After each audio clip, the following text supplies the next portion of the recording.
If you've seen any of my videos before, you probably know that I'm a huge fan of Docker and Docker Compose because you can easily write a compose file that pulls all these images that people have developed and run server applications instantly on your server. Typically in my tutorials, I'll be interacting with the command line to create folders for each project within a dedicated folder that I call Docker for my Docker apps. So this will involve, creating a Docker folder.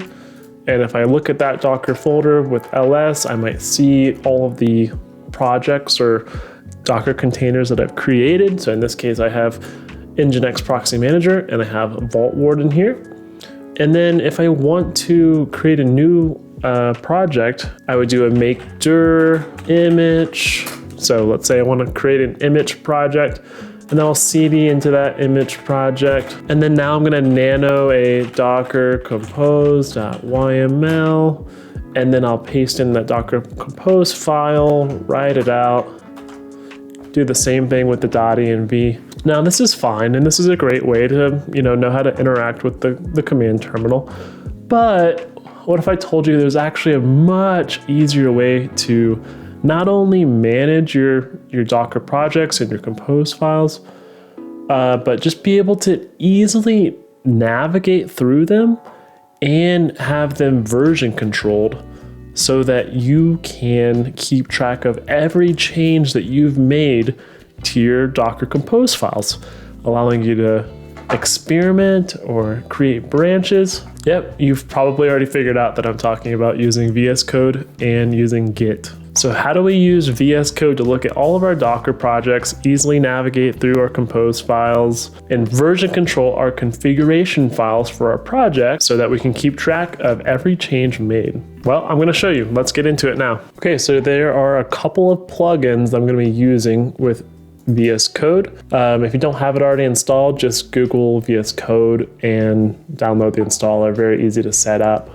If you have any questions about the setup, just leave me a comment. Now, what we're essentially going to be doing is giving VS Code SSH access into our server so that it can pull up all of our files and allow us to modify those files. So the first extension that you're going to install is called Remote Explorer, developed by Microsoft. Okay, so check that out. This is going to allow you to remote into your machine and basically use it as a development environment. So you can have, local Git repositories there and, interact with it as if you were interacting with a local project.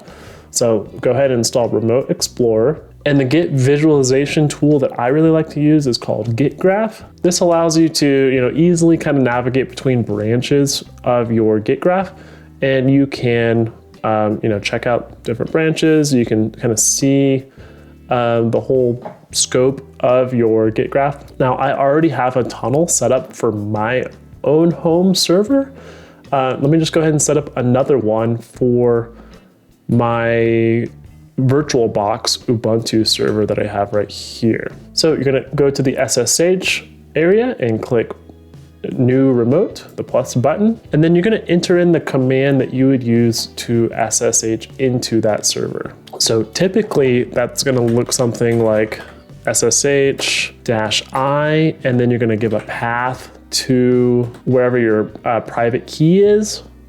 So, users, Thomas, let's just say like it's in here, server key, and then your username at the IP address. So something like that. However, with my Ubuntu VirtualBox, I'm just actually doing a port forward from my host machine to the SSH port on the Ubuntu machine. So that's just going to be SSH-P, and I'm doing a port forward from 3022 to 22. And then it's just going to be my Ubuntu username and my local host IP address because I'm just doing a port forward.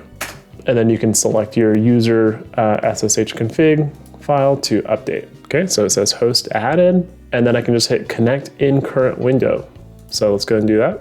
And then it'll ask us for the platform of the host. We're going to say Linux, and then I need to provide the password in this case. Okay, so I'm in. So the first thing I want to do is open up a folder. So let's do this. And then see, it pulls the whole kind of directory here, home Thomas, and I want to go right to my Docker folder because this is where my Docker apps are located. Enter my password once again. Okay, so great. I have Nginx Proxy Manager right here. I have Vault Warden right here. If you didn't see my latest Vault Warden tutorial, make sure to click the link up there to check that out.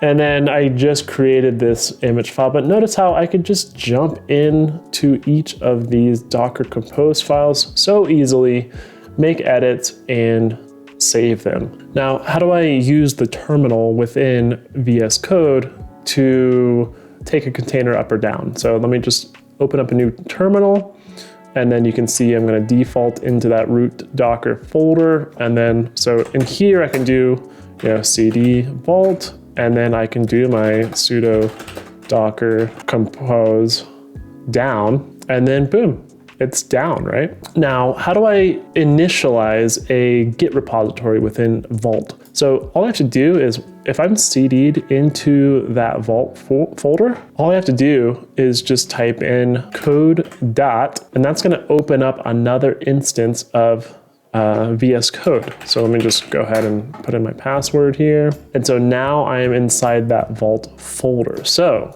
what we can do is initialize a Git repository within Vault Warden, for example. So let me do initialize repository.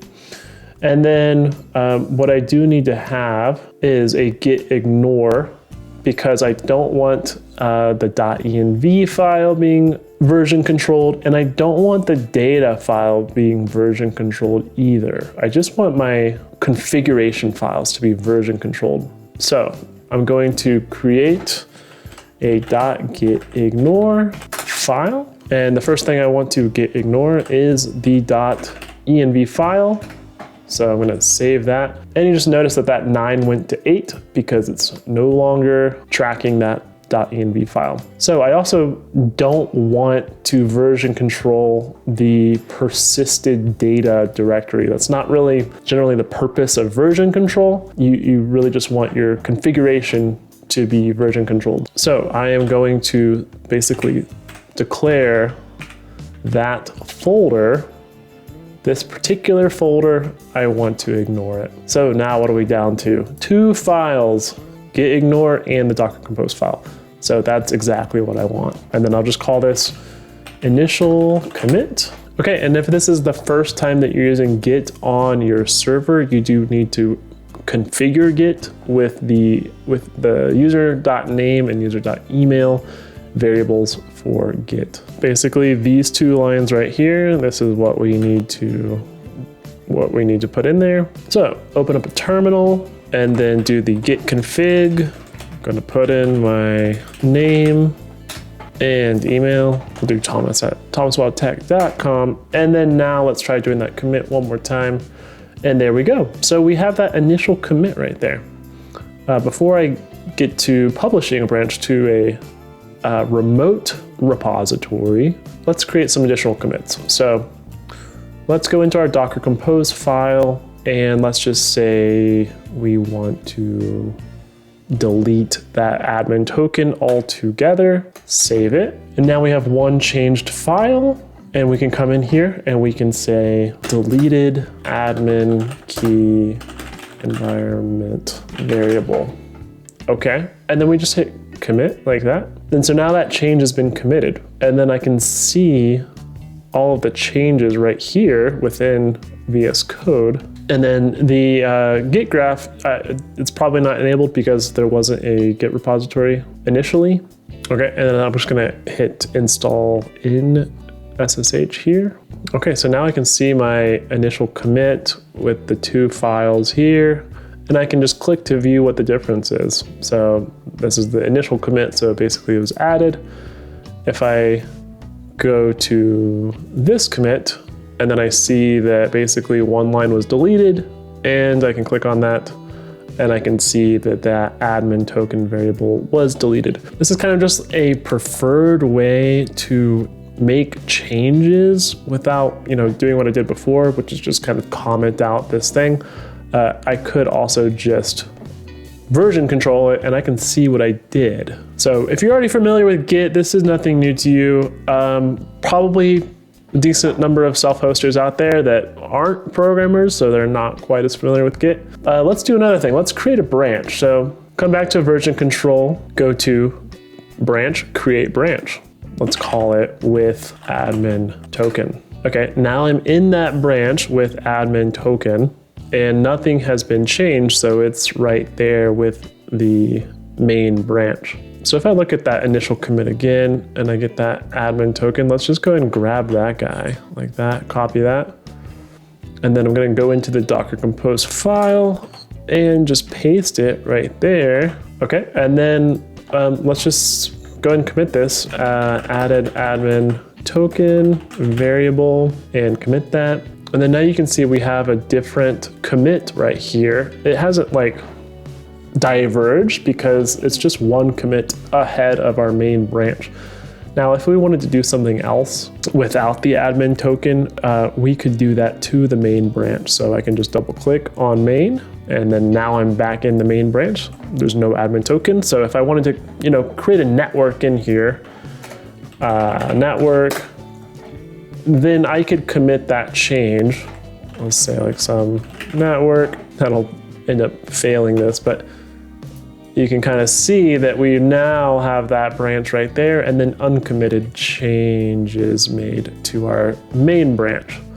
So just kind of give you an idea of how useful this is. The other cool thing is in my other window where I'm at the root here, I can also see those changes to version control. Once I've already created that Git repository within my Vault directory, if I make changes here in my root directory, network, some network, then my root directory sees that and I can still commit to it from here, and I can still see the control graph as well. So let's just go ahead and do this for npm as well. Let me cd into npm and then do code dot again to open up a new VS Code instance. Okay, let's go ahead and create that git ignore, and that should have been dot git ignore.